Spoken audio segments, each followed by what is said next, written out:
बोलिए श्री नंदनंदन भगवान की जय।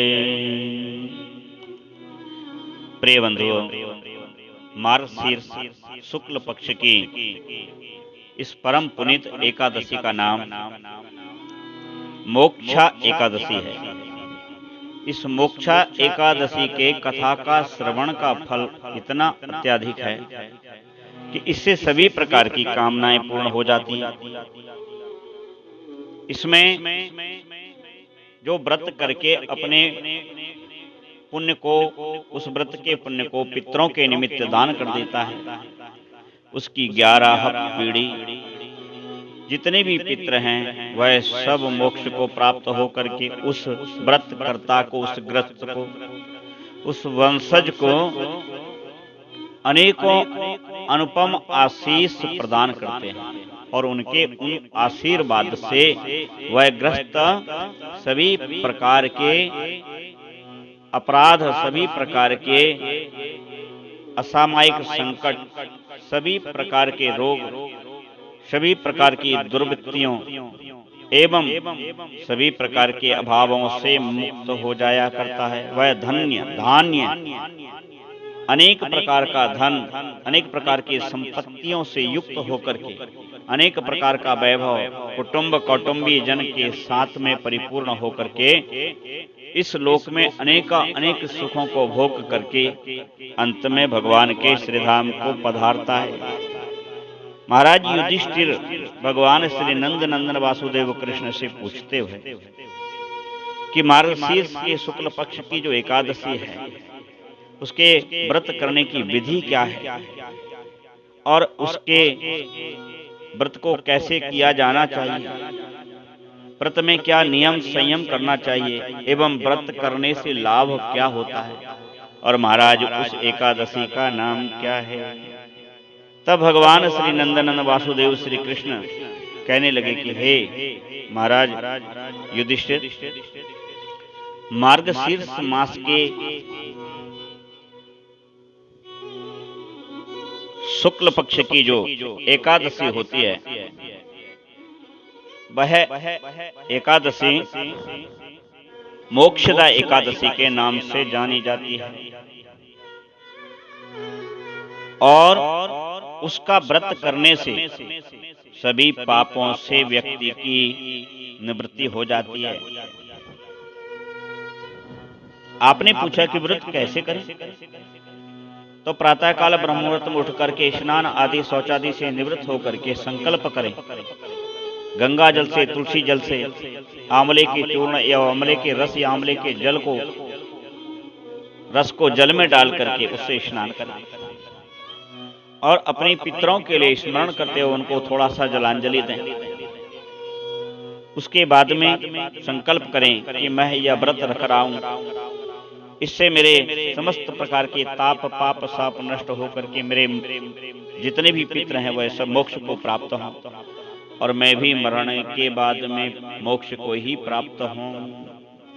ऐसा संकल्प करके भगवान लक्ष्मी नारायण के समीप रखें, राधा कृष्ण के समीप दीपक जलावें, अगर संभव हो तो अखंड दीपक जलावें, ना संभव हो तो शाम के समय तो दीपक अवश्य जलावें, 2 पहर के लिए, 3 पहर के लिए, रात्रि भर के लिए अथवा एक ही पहर के लिए, या फिर जितना जल जावे। तुलसी मंजरियों से, तुलसी पुष्प से और तुलसी के पत्रावलियों से भगवान दामोदर का पूजन करें, धूप दीप आदि दिखाएं, गंध अक्षत पुष्प राग लगा करके और भगवान को भोग रखें। एक बात का ध्यान रखें, अगर संभव हो पाए तो रात्रि में जागरण अवश्य करना चाहिए। एकादशी के दिन जागरण करने से अत्यंत पुण्य होता है। एकादशी के दिन श्रीमद् भागवत कथा का आधा श्लोक भी कोई सुनता अथवा पढ़ता है वह अनेक प्रकार की व्याधियों से मुक्त हो जाता है। जो श्रीमद् भगवत गीता का पाठ इस एकादशी के समय में करता है वह अनंत काल तक अपने पितरों के सहित भगवान कृष्ण के गोलोक धाम में निवास करता है, क्योंकि इसी एकादशी को श्रीमद् भगवत गीता का प्राकट्य भगवान श्री कृष्ण के मुखारविंद से रण क्षेत्र कुरुक्षेत्र में अर्जुन के लिए हुआ था। इसलिए गीता का पाठ अवश्य सुनाएं। इसके व्रत करने से व्यक्ति के पितृ अनेक नीच योनियों में भी पड़े हों, किंतु इस व्रत के कर लेने से वह भगवत गति को प्राप्त हो जाया करते हैं। पूर्व काल की बात है, परम विभूषित वैष्णव चंपक नगर में एक वैखानस नाम के राजा वह अपनी प्रजा का पुत्रवत पालन करते थे। एक दिन राजा ने स्वप्न में देखा, वह देखते क्या है कि उनके पितर नीच योनियों में पड़े होकर के रुदन कर रहे हैं और उस पुत्र से प्रार्थना भी करते हैं कि हमें ऊर्ध गति दिलाओ, और उसको धिक्कारते भी हैं कि तुम्हारे होते हुए हम यहाँ नीच योनि में पड़े हैं, तुमको धिक्कार है, तुमको धिक्कार है। ध्यान रखना, राजा वैखानस ही नहीं, हमारे आपके पूर्वज भी यदि वहां पड़े हुए हैं अधोगति में, तो वह भी हमको धिक्कारते रहते हैं। इसलिए समय समय पर उनके लिए व्रत, दान, गीता, भागवत, रामायण आदि का अनुश्चरण, पुरस्चरण, पाठ और कथा कराते रहना चाहिए।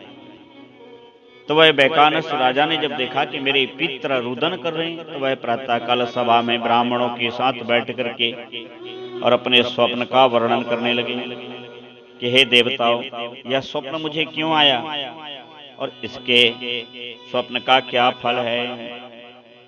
तब सभी ब्राह्मण, विद्वान ब्राह्मणों ने विचार करके कहा कि यहाँ से कुछ ही दूरी पर पर्वत मुनि का आश्रम है। वे भूत भी जानते, वर्तमान भी जानते और भविष्य भी जानते। हम तो महाराज केवल वर्तमान जानते हैं, किंतु वह त्रिकालज्ञ हैं, तो हमें सबको उन्हीं की शरण में चलना चाहिए। राजा ब्राह्मणों के सहित पर्वत मुनि के पास पहुंचा और जाकर के दंडवत किया। तब राजा का समस्त समाचार वैखानस राजा का पर्वत मुनि ने पूछ लिया।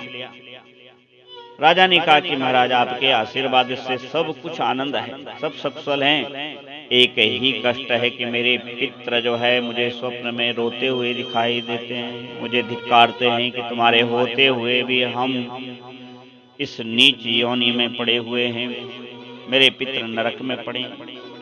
अब आप कृपा करके, मैं आपके शरणागत हूँ, मुझे बताइए कि उनका छुटकारा कैसे होगा। तब पर्वत मुनि ने ध्यान लगाया और ध्यान लगा करके कुछ क्षण बाद नेत्र खोले और कहा कि राजा, सचमुच तुम्हारे पितर तो नरक में पड़े हुए हैं, किंतु घबराओ नहीं, तुमको मैं एक अत्यंत सुंदर उपाय बतलाता हूँ। उस उपाय को करो जिससे तुम्हारे पितर तृप्त हो जाएंगे। राजन, मार्गशीर्ष मास में शुक्ल पक्ष में जो मोक्षा नाम की एकादशी आएगी, तुम सब लोग ब्राह्मणों सहित, अपने परिवार सहित, कुटुंबी जनों सहित उस व्रत को करो और उस व्रत का समस्त पुण्य अपने पितरों को दे दो। उस पुण्य से, उनके उस एकादशी, मोक्षा एकादशी के पुण्य के प्रभाव से तुम्हारे पितरों का नरकों से उद्धार हो जाएगा। और जब वह नरक से उद्धार पा करके ऊर्ध्वगति में चले जाएंगे, तब वह तुम्हें अनेक आशीर्वाद देंगे और तुम्हारा राज्य स्वस्थ और भी विस्तार पालेगा। अब तो बड़े ही आनंदित होकर के राजा दंडवत करके, परिक्रमा करके पर्वत मुनि के घर आए और पुनः वह जब मार्गशीर्ष मास की पुण्य मोक्षदा एकादशी आई, तब राजा ने विधि विधान के अनुसार उस व्रत को परिवार जन सहित, ब्राह्मणों, आचार्य, गुरुजनों सहित किया।